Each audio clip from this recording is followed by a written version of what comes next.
passer maintenant à la résolution d'inéquations trigonométriques et nous allons commencer par résoudre la première parmi les 6 que j'ai proposées.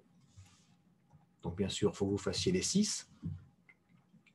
Alors, résolvons sinus x plus grand que moins 1,5, x appartenant à moins pi, pi. Alors, on va déjà repérer moins 1,5. Alors, il s'agit de le comparer à un sinus qui est une ordonnée. Donc, on va repérer l'ordonnée de moins 1,5 qui est ici. Nous avons deux valeurs ici qui nous donnent un sinus égal à moins 1,5. Et on veut que le sinus soit plus grand que moins 1,5, c'est-à-dire cette zone-là.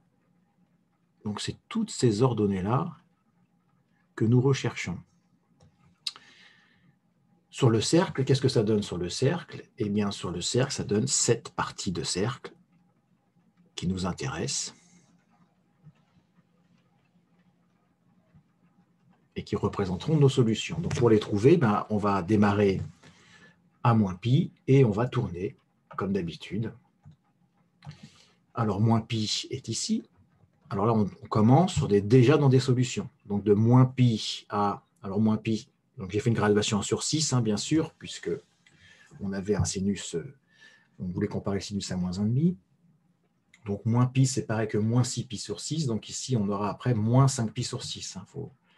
Il faut tourner en comptant et non pas en se repérant avec les graduations que j'avais déjà présentées ici.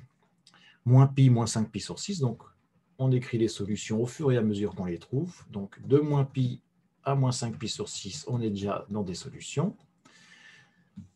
Puis, ici, on s'arrête. Moins 5, moins 4, moins 3, moins 2, moins pi sur 6. On reprend moins pi sur 6 jusqu'en 0, 1 pi sur 6, 2, 3, 4, 5, 6 pi sur 6. Et on s'arrête en 6 pi sur 6 parce que 6 pi sur 6 vaut pi. Et on s'arrête en pi ici. Donc, on rajoute union moins pi sur 6, point virgule pi. Voilà, donc c'est assez facile. Si jamais, comme dans l'exercice 5 et 6, on n'a pas x mais 2x, eh bien, comme précédemment, il faut poser un grand X égale 2x ou grand X égale 3x, déterminer l'ensemble de définition de grand X, résoudre une équation avec cos grand X ou sin grand X, et après transformer les solutions pour avoir petit x. Voilà. Bon courage.